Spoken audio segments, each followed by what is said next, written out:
del contenido intestinal, de los jugos gástricos y extrayendo de ahí el ADN, secuenciándolo, y la secuencia ya nos va a decir, porque algunos se dirán, bueno, pero si usted obtiene una muestra de la piel va a haber ADN humano de las células. Claro que sí, pero por la secuencia podemos distinguirlo, podemos saber a qué corresponde.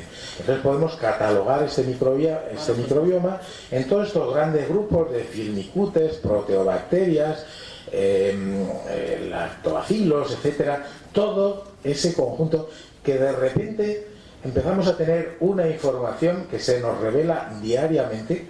Diariamente salen muchas publicaciones nuevas en muchas revistas sobre microbioma, porque es un tema que está continuamente aportando nueva información y nuevos datos. ¿Y qué destilamos de todo esto? Pues que de los genes que determinamos, resulta que podemos saber algo de lo que las especies hacen. Este estudio de ver los genes y deducir qué especies o qué grupos de especies hay es lo que se llama metagenómica, es decir, a partir de información genómica de genes, ir más allá en las conclusiones. Bueno, pues estudios de este estilo que yo recojo aquí, por ejemplo, muestras fecales de heces de muchos individuos, pues se han podido secuenciar y deducir muchas cosas. Y entonces, conclusiones así de valor general. La mayor parte de ese microbioma es bacteriano, pero va a haber también hongos y desde luego va a haber virus que están todavía mucho menos estudiados en el microbioma. El contenido intestinal es desde luego el ambiente de mayor profusión de vida microbiana y de mayor influencia, porque está en el tracto intestinal, un tracto abierto, pero que realmente está en comunicación con el organismo. Desde la mucosa intestinal hay un envío de señales de un lado a otro.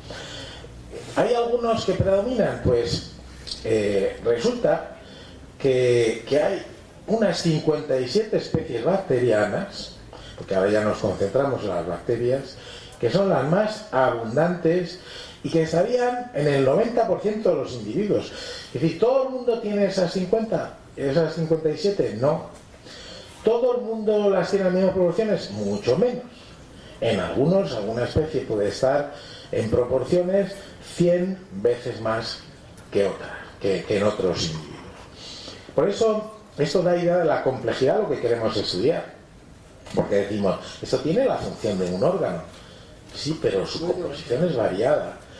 Su composición es variada. ¿Qué es lo que más abunda? Pues de estos dos filums, de estos dos grupos filogenéticos bacterianos, que están integrados por muchas especies, hay uno, los nombres son muy especiales y ahora los manejamos mucho: bacteroidetes y firmicutes. Los bacteroidetes son gram negativos, anaerobios, que solo pueden vivir en ausencia de oxígeno, abundan en el intestino, y los firmicutes son gram positivos, y muchos de ellos pueden hasta formar esporas. Bueno, entonces tenemos que el microbioma es algo versátil. La función la hacen un conjunto y la hace el conjunto, y ese conjunto puede variar en su composición. Naturalmente, para entender todo lo que esto significa, pues una de las exploraciones es comparar el microbioma de mucha gente, y los estudios diversos lo están haciendo así. Pero se puede ya destilar alguna información. Hay un genoma microbiano mínimo, que sería el mínimo de genes que permite a cada bacteria formar parte de ese microbioma. Y hay un metagenoma microbiano mínimo, que es todavía más importante, porque como unas colaboran con otras, pues digamos que todo ese conjunto de genes que lo vamos a encontrar siempre.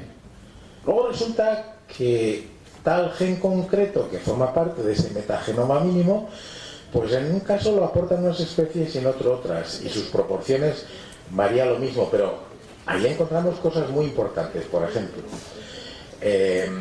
metabolismo de diversos tipos, biodegradación de determinados compuestos que nuestro organismo no puede llevar a cabo, fermentación de algunos materiales que ingerimos en nuestra dieta y que tampoco podríamos ingerir, y que lo hacemos precisamente gracias a ello, como veis aquí en ejemplos como azúcares y polisacáridos complejos. Todo este metagenoma, es decir, los genes que aportan las especies microbianas, actúan de una forma consorciada, y de que eso funcione bien, no ya de las proporciones que pueden variar y mucho, pero de que eso funcione bien, pues resulta que depende el equilibrio y una situación fisiológica adecuada. Por tanto, conclusiones que podríamos formular: representa genoma y metagenoma microbiano funciones no representadas en el genoma humano. No tenemos esos genes, no tenemos esas funciones.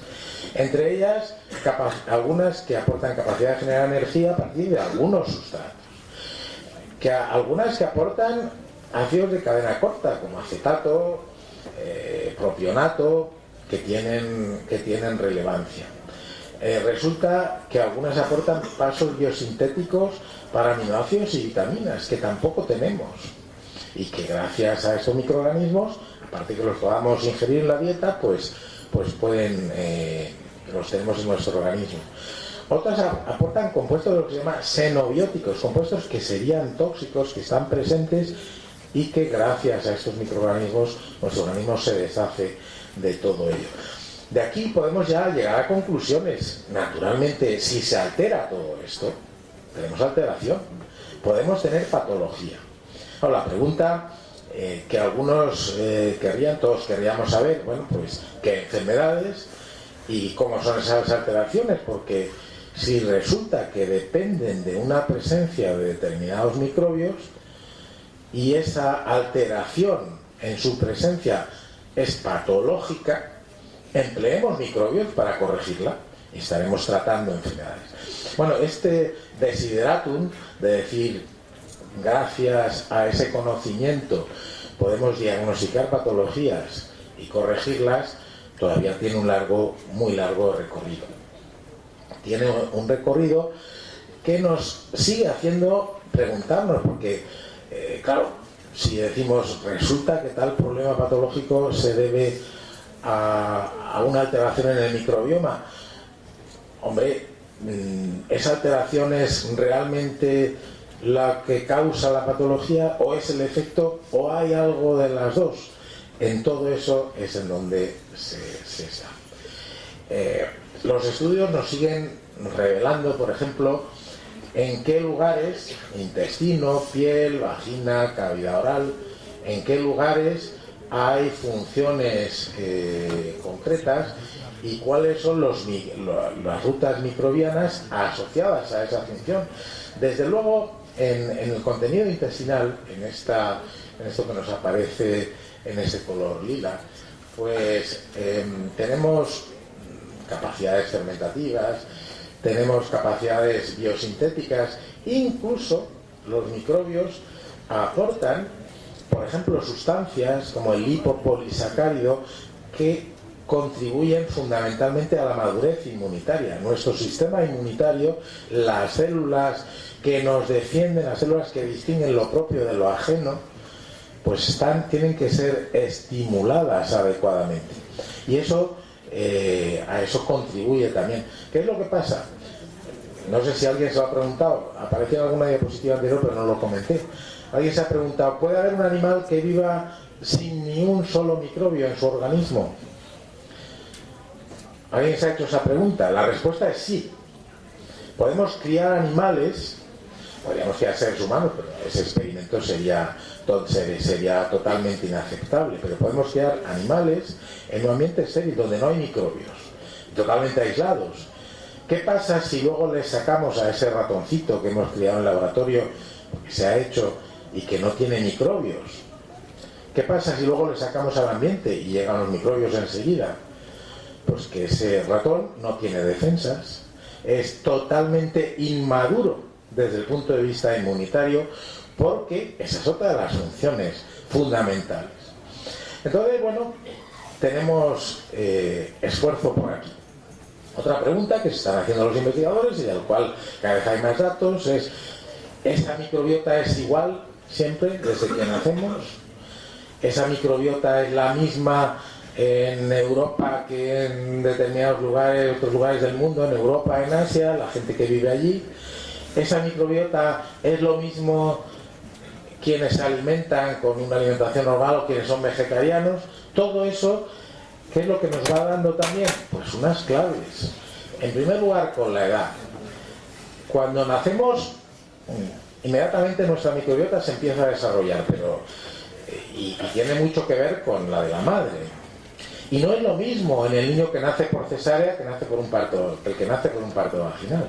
No es lo mismo. Hay diferencias. Por eso tarda como un par de años en estabilizarse, pero luego se estabiliza y va cambiando. No es lo mismo en la edad adulta que en la vejez. Aquí hay algunos datos. Por ejemplo, al principio son la mayor parte de bifidobacterias, estas que muchas veces también están en el yogur y en las leches fermentadas. En la edad adulta, pues estas serían algunas proporciones.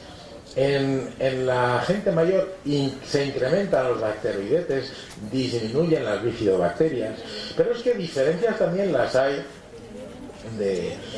entre, pues, en comparaciones que se han hecho chinos frente a americanos, gente del sur del sur de Europa frente al norte, etcétera. Es decir, hay una adaptación. Por eso tenemos que entender el microbioma como conjunto, y las alteraciones no son en las proporciones que puede ser absolutamente irrelevante. Y yo tengo 30% de tal especie más que tal otra persona, eso no es relevante. Lo que sí es relevante es ese funcionamiento del mundo. Y bueno, algo fundamental que está ocupándonos también, entender cómo ese microbioma estimula nuestra madurez inmunitaria. Nuestro organismo madura desde el punto de vista inmunitario. No tengo mucho tiempo, pero hay bacterias que estimulan determinados tipos de células del sistema inmunitario, las llamadas células T. Otras estimulan otras. Y todo eso acaba siendo fundamental dentro de esquemas como de ese tipo, en lo que se demuestra que ha habido una coevolución entre los microbios y el hombre en la adaptación de su inmunidad, de su madurez inmunitaria. Y entonces, bueno, ya voy a ir terminando. ¿Qué pasa con la patología? Porque fijaros, si ya sabíamos desde hace tiempo en esa clasificación que ya está totalmente superada, microbios patógenos y microbios no patógenos, y resulta que entre esos microbios patógenos, descritos como patógenos, cuando vemos el microbioma, resulta que en situaciones de normalidad hay algunas especies en nuestro organismo. Entonces, ¿qué tiene todo esto que ver con la salud y demás? Pues voy a pasar de aquí para decir que el conocimiento del microbioma y la dieta nos está empezando a aproximar a conocer, en primer lugar, si tenemos riesgo de algún tipo de problemas, de algún tipo de enfermedades. En segundo lugar, incluso a diagnosticar. En tercer lugar, incluso a formular terapias. Y